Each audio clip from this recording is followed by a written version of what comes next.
In 1932, a farmer in rural Tennessee fed a family of 8 on 2 acres of rocky hillside soil, with no tractor, no chemical fertilizer, no irrigation system, and no grocery store within 40 miles. His neighbors did the same. The county did the same, and not a single one of them thought it was remarkable because it was just farming. Number 12 on this list was called superstition by agricultural extension agents in the 1950s. Land-grant universities now study it as a legitimate soil science technique. Number 4 was banned in certain municipalities, not because it was dangerous, but because it made families too self-sufficient to need the systems that were being built around them. Hi, my name is Robert, and this is Forgotten American Nature. These 25 tricks are not relics. They are not folktales. They are a complete operating system for growing food that took 10,000 years to develop and less than 2 generations to abandon. The farms that used them did not just survive droughts, depressions, and hard winters. They produced surpluses. They fed neighbors. They built communities from the ground up without a single input they had to purchase from a company that did not exist yet. What replaced this system was not better. It was more profitable for someone else, and the difference between those two things is exactly what this video is about. Let us count them down. Number 25. Companion planting. Before synthetic pesticides, your great-grandfather planted his garden the way his grandfather taught him. Tomatoes next to basil. Carrots next to onions. Each plant did double duty, growing food and protecting its neighbor. The most documented example is the 3 sisters: corn, beans, and squash. Corn provides a pole for the beans. Beans fix nitrogen in the soil. Squash spreads across the ground, blocking weeds and holding moisture. No fertilizer. No herbicide. One planting that feeds and maintains itself. Land-grant universities spent decades calling this primitive, before their own research confirmed the yields. Your great-grandfather had the harvest to show for it. Number 24. Planting by the moon. Go ahead and laugh. I know how it sounds. Biodynamic farmers in Europe never stopped using lunar planting calendars, and their soil health metrics have attracted serious academic attention since the 1980s. The principle is as old as agriculture itself. Plant root vegetables during a waning moon, when gravitational pull draws moisture deeper. Plant above-ground crops during a waxing moon, when that pull draws moisture upward. Your great-grandmother did not know the words gravitational pull. She knew when her grandmother said plant the beans. She planted the beans. The beans came up strong. Dismissing all of it seems increasingly like the arrogant move. Number 23. Deep straw mulching. A thick layer of straw, laid 6 to 8 inches deep around every plant, did things a bottle of chemical input still cannot fully replicate. It held moisture through July and August, cutting irrigation needs by more than half. It suppressed weeds so thoroughly that hand weeding dropped from a daily chore to a monthly one. It broke down slowly, feeding soil organisms that fed the plants from below. In November, it was tilled under and made next year's soil richer than this year's. Straw cost nothing on a farm that kept animals. Your great-grandfather called it Tuesday. Number 22. The drip irrigation ditch. Before plastic drip lines and center pivot systems that cost more than the land they water, farmers cut shallow channels between crop rows and let water flow from higher ground to lower. Gravity did the work. Water reached the root zone directly, without evaporating in afternoon heat. A family with a creek or spring uphill had a gravity-fed irrigation system that cost nothing to build and nothing to run. Clay pipe fragments across the American Southeast date this practice to before the Civil War. It requires one thing: knowing your land well enough to read the grade. Number 21. Saving seed from the strongest plant. Every fall, your great-grandfather walked his fields before harvest and marked the strongest plants. The tallest corn, the most productive bean vine, the tomato that set fruit earliest and kept setting it longest into September. Those plants were not harvested for eating.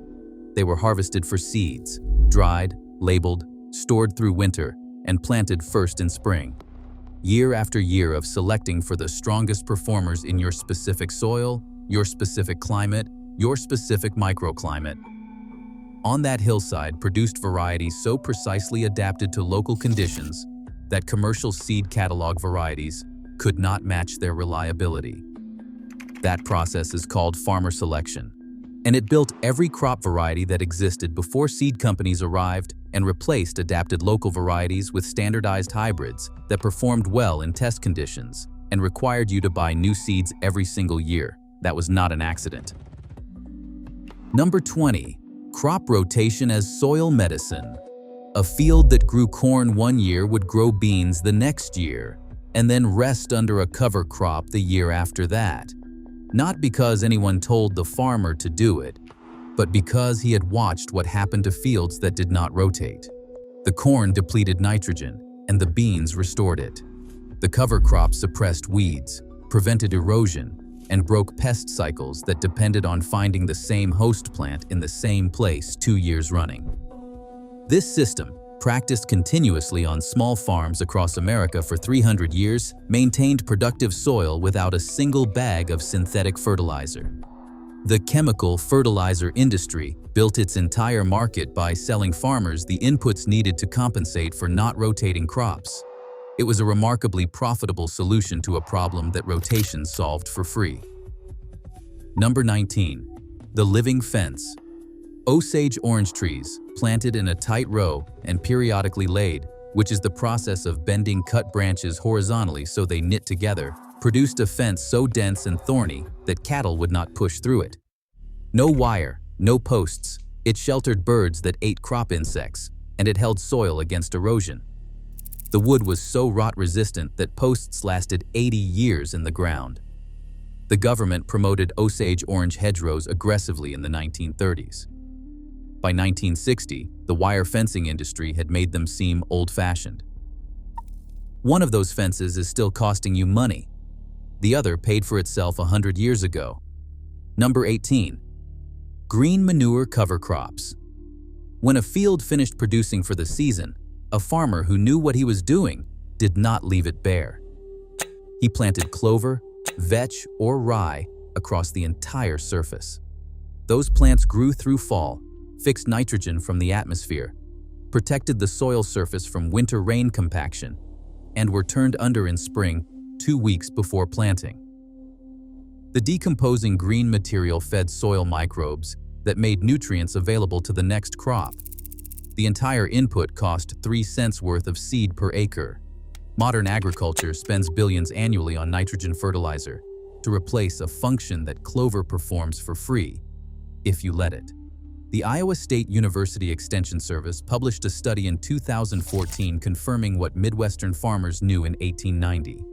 Cover crops improve yields, reduce input costs, and build soil over time.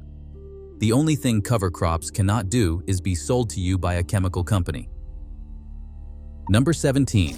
Wood ash as fertilizer. Every fireplace and every cook stove produced wood ash, and not a teaspoon of it went to waste on a working farm. Scattered thinly across garden beds in early spring, wood ash raised soil pH, supplied potassium and calcium, repelled slugs and certain soil-borne pests, and improved drainage in heavy clay soils. Your great-grandmother kept a separate ash bin beside the fireplace all winter, specifically for the garden. Too much ash, and the soil went too alkaline. Too little, and you wasted a resource that was sitting right there. The farmers, who knew the difference, knew it from experience. Potassium is one of the 3 primary nutrients in every bag of synthetic fertilizer sold today. Your great-grandmother got hers from the fireplace for free every single morning of every single winter. Number 16. The cold frame extender. A simple wooden box with a salvaged window pane laid on top. When set over a garden bed in late February, the cold frame trapped solar heat during the day and released it slowly through the night, keeping the soil inside 20 degrees warmer than the open air. Lettuce, spinach, and kale started in a cold frame in late winter were producing harvestable leaves 6 weeks before anything in the open garden germinated. In fall, the same frame extended the growing season 6 weeks past the first frost. That is, 12 additional weeks of fresh food production from a box that cost nothing beyond the labor of building it and the luck of finding an old window at the back of the barn. Most farm families had 3 or 4 of them. The principle behind a cold frame is identical to the principle behind a commercial greenhouse. The scale is different. The cost is not comparable. Number 15. Succession planting. Instead of planting the entire row of lettuce on the same day and watching it all bolt in the July heat at the same time, your great-grandmother planted a short row every 2 weeks from April through June. The first planting was ready in June. The second was ready in early July. The third was ready in late July. The harvest stretched across 3 months instead of producing a 2-week glut followed by nothing. This technique requires planning, a calendar, and the discipline to plant something new before the previous planting has even germinated. It is so simple that it is almost embarrassing that most home gardeners today do not practice it.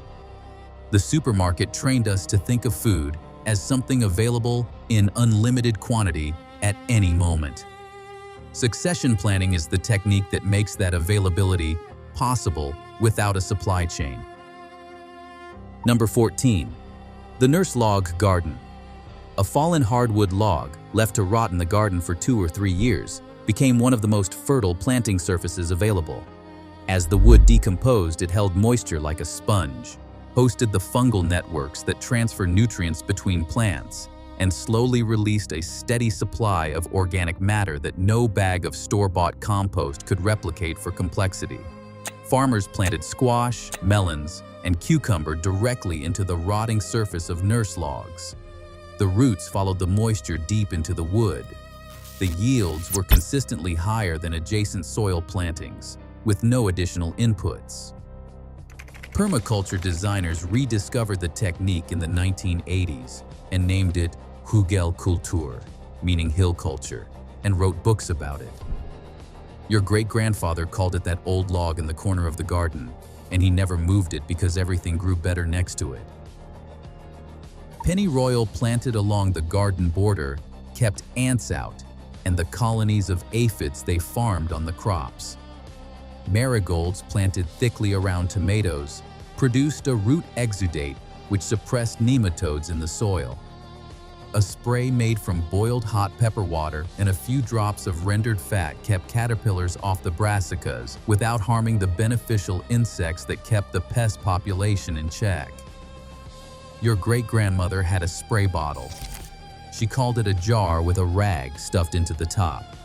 The active compounds were identical. The pesticide industry that replaced these techniques did not replace them because they stopped working.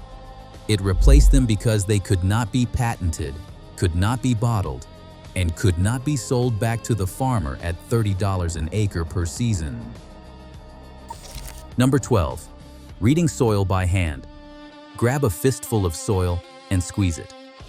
If it holds its shape, then crumbles when you poke it, the structure is right. If it stays in a solid lump, that means too much clay. If it falls apart immediately, that means it is too sandy. Smell it. Good soil smells like rain and something alive. Depleted soil smells like dust or nothing at all. Gritty means sand dominant. Slick and sticky means clay dominant. Your great-grandfather assessed his field this way every spring and every fall. The test costs nothing and takes 30 seconds. Almost nobody under 60 knows how to do it anymore. A root cellar worked best when the farmer understood that different crops wanted different conditions and needed to go in at different times. Potatoes went in first, in early October, before they had fully cured. Apples went in last, and always in a separate section from the root vegetables, because apples off-gas ethylene and ripen everything near them too fast. Carrots were packed in damp sand, not dry, to keep them from shriveling. Cabbages were hung upside down from the ceiling joists, roots and all, where the airflow kept them from developing the soft rot that killed a cabbage laid flat on a shelf. Your great-grandmother managed the root cellar the way a modern chef manages a walk-in cooler. She knew exactly what was in there, how long it had been there, and what needed to be eaten first.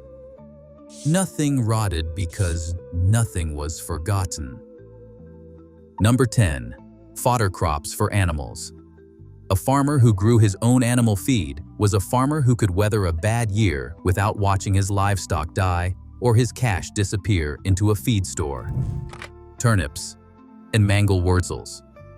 A variety of beet bred specifically for livestock were grown in field-scale quantities and stored in clamps, shallow outdoor piles covered with straw and earth through the winter. Pigs got the waste from the kitchen and the garden. Chickens ranged through the orchard in fall, eating the fallen fruit and the insects underneath it, getting fat for free on food that would otherwise rot on the ground. The farm that fed its animals from its own land was closed loop. Nothing left. Nothing needed to be purchased. The farm that buys feed is permanently dependent on whoever sells it. Number 9. The haystack moisture trick. A haystack built wrong rots from the inside out. Your great-grandfather built his with the center slightly higher than the edges, so rain ran outward instead of inward. The outer layer acted as natural thatch, shedding water while the interior stayed dry and nutritionally intact through winter. Warm and damp meant fermentation had started, and the stack would lose its feeding value within weeks. He knew the stack was right when he pushed his arm into the side and pulled it out dry. That knowledge kept livestock alive through February without spending a cent on purchased feed. Number 8. Night soil composting. Before septic tanks, before municipal sewers, homestead farmers composted human waste back into the garden. Not directly, that part is important. Collected waste was layered with straw, leaves, and wood ash and allowed to hot compost for a full year before it touched any food-producing ground. High temperatures destroy pathogens. The resulting material is rich in the same nutrients synthetic fertilizer companies sell in bags. The Humanure Handbook by Joseph Jenkins documents the science precisely. Your great-grandfather did not know the science. He knew the garden grew better for it, and nothing made anyone sick. He was right on both counts.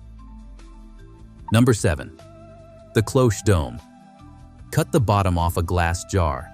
Set it over a single seedling just transplanted into cold, spring ground. The glass trapped solar heat, and it protected the plant against late frost, while sheltering the young plant from wind as its root system established. A farm with 60 glass jars had 60 protected transplants. A farm wife who collected glass jars all winter had everything she needed before the seed catalog arrived in February. Commercial greenhouse operations use the same principle at industrial scale. The physics are identical. Glass traps solar radiation and holds heat. Your great-grandmother understood that without ever having taken a physics class. She simply knew the plants under the jars survived the late April frost, and the ones without did not. So she was not going to make that mistake again. Number 6. Grafting for abundance. A single apple rootstock could carry 8 different varieties grafted onto its branches, producing a succession of fruit from August through October from one tree. Your great-grandfather cut scion wood in late winter, matched the cambium layer to the rootstock cut, wrapped it tight, and waited. A successful graft produced fruit within 2 years. A skilled grafter could preserve a variety no longer available commercially by taking scion wood from an old tree before it died. Most of those varieties are now extinct in the commercial supply. Some survive only in the backyards of people who never stopped grafting. Number 5. The market garden system.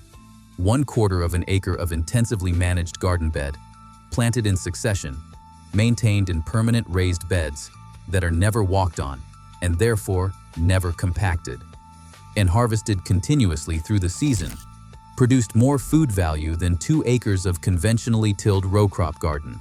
French intensive market gardeners in Paris in the 1800s were producing vegetables year-round on small urban plots by managing soil fertility obsessively, planting so densely that the canopy of mature plants shaded out weeds, and harvesting outer leaves while inner growth continued. The entire system ran on composted stable manure and human labor. No machinery, no chemical inputs. An American farm family that adopted these techniques in the 1930s fed itself and sold surplus at the roadside stand. The system requires knowledge, not land. That is exactly why it was never promoted by an industry that needed you to buy more acres. Number 4. Reading weather by nature. No weather app, no barometer, no satellite. When silver maple leaves turned upside down, rain was coming within hours. When the soil smell sharpened and the air went heavy and electric, the storm was close enough to get the hay in. When the woolly bear caterpillar had a wide brown band in September, the old farmers said mild winter. That sounds like folklore until a biologist at the American Museum of Natural History investigated it and found correlations that made him uncomfortable to publish. Your great-grandfather was wrong sometimes. He was right enough that his hay never rotted in a field he should have cut the day before. Number 3. The seed library system. Before the word seed library existed, every farm community ran one informally. Seeds were traded at church, at the feed store, at the county fair. A farmer with a good dry bean shared it. His neighbor selected the best plants and shared back. Over generations, regional varieties emerged, adapted precisely to local soil and local rain. They outperformed catalog seed on local land because they were bred on local land. The commercial seed industry spent the 20th century replacing all of it with standardized products that performed adequately everywhere and exceptionally nowhere. The varieties that survived did so because somebody refused to stop. Number 2. Natural water harvesting across the whole farm. A farmer who understood water movement shaped every element of his land to slow it, spread it, and sink it. Swales cut on contour caught runoff before it carried topsoil downhill. Ponds at the base of natural drainage ways held seasonal water through dry summers. Trees along the upper field edge broke wind and dropped leaf litter that, over decades, built organic matter. The whole farm, managed as a water harvesting system, could double the effective rainfall in a dry year. Your great-grandfather did not call it water harvesting. He called it paying attention. Number 1. The closed-loop farm. This is not a single trick. It is the philosophy underneath every trick on this list. Your great-grandfather's farm produced everything it needed to keep producing. Animals fed the soil. Soil fed the crops. Crop waste fed the animals. The seed from this year's harvest planted next year's crop. Nothing came in from outside that could not be replaced from inside. Nothing was left as waste. The industrial system that replaced it runs in the opposite direction. It extracts. It depletes. It requires constant outside inputs because it produces no means of replacing what it takes. That knowledge is not gone. It just went quiet. Here is your challenge. Pick one thing from this list. Just one. Build a cold frame from an old window and 2 boards this weekend.